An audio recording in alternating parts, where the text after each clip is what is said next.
Niekas negali atšaukti to, kas ateina.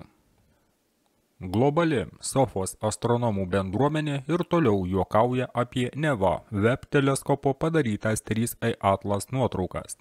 Kairėje vežimo rato galaktika nutolusi 500 milijonų šviesmečių. Nors ji šiek tiek didesnė už 3A Atlas, mes galime mintimis priartinti ją prie mūsų 3A Atlas atstumo, atitinkamai sumažindami jos dydį. Galaktikų skersmuo paprastai siekia apie 100 000 šviesmečių. Iki vežimo rato galaktikos esantis 500 milijonų šviesmečių atstumas yra 5000 kartų didesnis už jos skersmenį. Debesies aplink 3A Atlas skersmuo yra apytiksliai 300 000 km, o atstumas iki 3A Atlas apytiksliai 300 milijonų km. Taigi, 3A Atlas debesis į atstumą iki Žemės telpa 1000 kartų. Todėl 3A Atlas yra tarsi 5 kartus arčiau nei proporcingai sumažinta vežimo rato galaktika. Arba galime sakyti, kad proporcingai sumažinta. Vežimo rato galaktika yra 5 kartus mažesnė už 3A Atlas debesį, tačiau jos nuotraukos kokybė yra geresnė. Be to, nuotrauką padarė Hubble teleskopas, kurio veidrodžio skersmuo yra 2,5 metro, o Webb teleskopo veidrodžio skersmuo yra 6,4 metro. Taip pat atkreipkime dėmesį, kad tarp Žemės ir vežimo ratoms skraido daug įvairių objektų – dujų ir dulkių ūkai, juodosios skylės, gravitaciniai lęšiai, tarpžvaigždinė terpė ir taip toliau. Tai reiškia, kad aplinkos skaidrumas nėra idealus. Bet tarp Žemės ir 3A Atlas išskyrus kelių tūkstančių vandenilio molekulių nieko nėra. Tačiau NASA ir toliau stebina, paviešindama naują nuotrauką, šį kartą darytą Gemini South teleskopu, kurio veidrodžio skersmuo yra 8 metrai. Nuotrauka atrodo štai taip. Taigi, cirkas tęsiasi ir į areną išeina dar juokingesni klounai, o vargšai astronomai vis komentuoja, lauždami galvą dėl vis naujų paradoksų. Nors Gemini South nuotraukos švelniai tariant yra prastos kokybės, jis vis dėlto normaliai rodo spektrinės linijas ir šiuose linijose aptikti du nauji stebuklai. Pirma, nuotraukoje yra daug nikelio atomų, bet nėra jokių geležies atomų pėdsakų. Tačiau geologijoje taip nebūna. Nikelis ir geležis visada randami poromis. Tiksliau, taip būna tik pramonės įmonėse, kur šis nikelis yra išlydomas. Antra, didžioji dalis anglies atomų 3A Atlas debesyje yra anglis 13, įprastos anglies izotopas, kurio pasaulyje yra 99%.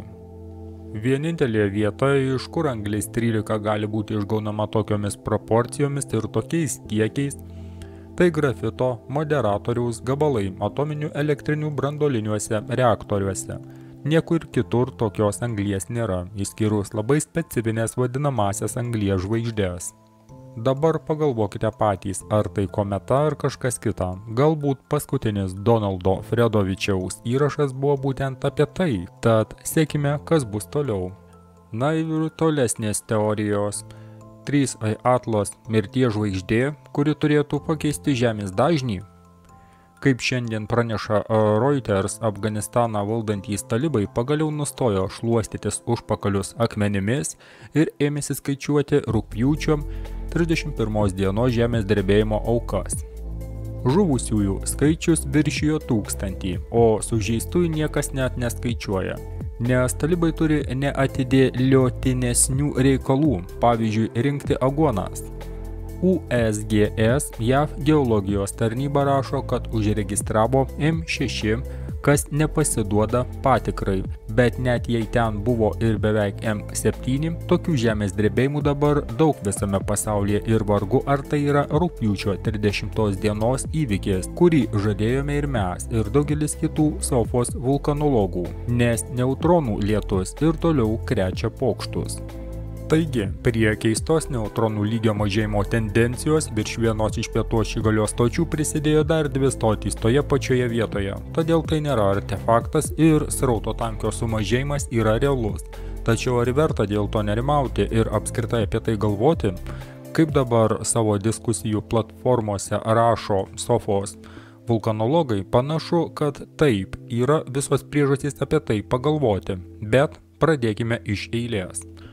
Tolimais 1960-aisiais, kai SSRS tyrimo laivai skrodė vandenynus, ieškodami povandeninių kalnų grandinių ir kanjonų, leidžiančių nepastebėtai priartėti prie nekenčiamo priešo krantų, JAV geologai užsiėmė įdomesniais reikalais.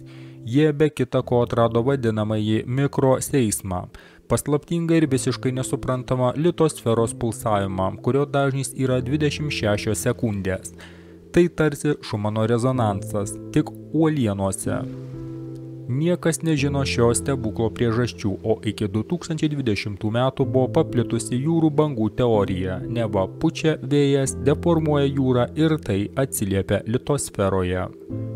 Tačiau stebuklinga ir puikiai teorija nuėjo šuniui ant uodegos 2020 metų balandį, kai visame pasaulyje mikroseismo amplitudė sumažėjo ir toliau mažėja. Šiam stebuklui paaiškinti buvo sugalvota kita teorija, pagal kurią mikroseismą sukelia maždaug 8 milijardų silpnapročių trepsėjimas. Izoliacijos metu silpnapročiai sėdėjo namuose, nelakstė paviršiumi ir nesupavo litosferos plokščių. Ši teorija be abejo yra juokinga ir Sofos vulkanologų netenkino. Vietoj jos jie pasiūlė savo teoriją, pagal kurią mikroseismą, kaip ir Šumano rezonansą, kažkas valdo. Ir 2020 metų balandį litosferą gavom komandą pakeisti amplitudę. Tada prasidėjo ir stebuklai su Šumanu, kurie nesibaigė iki šiol. Ir tada globalistai savo ruoštų taip pat sunerimo. Karantinas, pandemija ir visa kita. Tai buvo tarsi jų reakcija į situaciją, nes jie žino, ir iš kur Šumano rezonansas litosferą gavom komandą ir ką ši komanda reiškia. Sąmokslo teoretikai ir Sofos vulkanologai apie visą tai žino nedaug, tačiau remiantis turimomis žiniomis, litosferai valdyti galima naudoti kažką panašaus į kryptinės energijos ginklus. Tik apšviesti Žemę ne lazerio spinduliu, o gama spindulių, prisiminkime beprotiškus gama žybsnius ir neutronų srautus. O dabar prisiminkime dar ir DSN, NASA tolimojo kosmoso ryšio tinklas valdantis visus radioteleskopus, nutekinta informacija, pagal kurią 2020 metais kometa C2019I4 Atlas iš tikrųjų buvo visai ne kometa, o kažkoks nežemiškas prietaisas, kuris užuot skriejęs pagal Niutono mechanikos dėsnius aktyviai manevravo ir kažką siuntė į eterį. O dabar prie to prietaiso prisijungė dar vienas aparatas 3I Atlas, aplink kurį yra nikelio ir anglies 13 atomų debesis, kokių nebūna jokiuose natūralios kilmės objektuose. Galbūt būtent per neutronus ir gama spindulius šios kosminės stotys ir veikia planetą. Nėra didelės būtinybės kreipti į Žemės spindulį, kurio galia būtų prilyginama Hirošimai, kiekvienam paviršiaus kvadratiniam centimetrui. Pakanka sufokusuoti Hirošimą į kiekvieną 1000 kvadratinių kilometrų ir litosfera sureaguos, po to atliks savo darbą.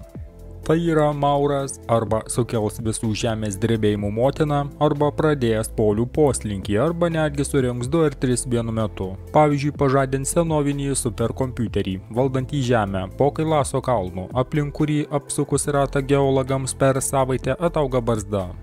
Deja, mes nežinome neutroninio signalo, kurį gauna stotys ašigaliuose prigimties, tačiau dėka paslaugų galime bent jau tiesiog klausytis eterio ir stebėti jom kritimus bei pakilimus. Galbūt tai kažkaip padės sekti įvykių raidą. Na tai va, draugai. O išvada tokia, kai nežinome pasaulio, nepažįstame jom, kuriame gyvename, tai tuomet tokias pasakas ir seka. Kiek tiesos, kiek melo. Seku pasaką arba teorija, teorijos. Kiek korupcijos ir visko sunku net įsivaizduoti. Kur tiesa, kur melas, viskas taip persipinę, kad mums belieka tik tai stebėti šou. Na, kas suprantat, tai suprantat. Na, o kas ne, na žinot. Jūs mokykloje išmokė. Jūs žinot. Tai tiek, draugai. Iki greito.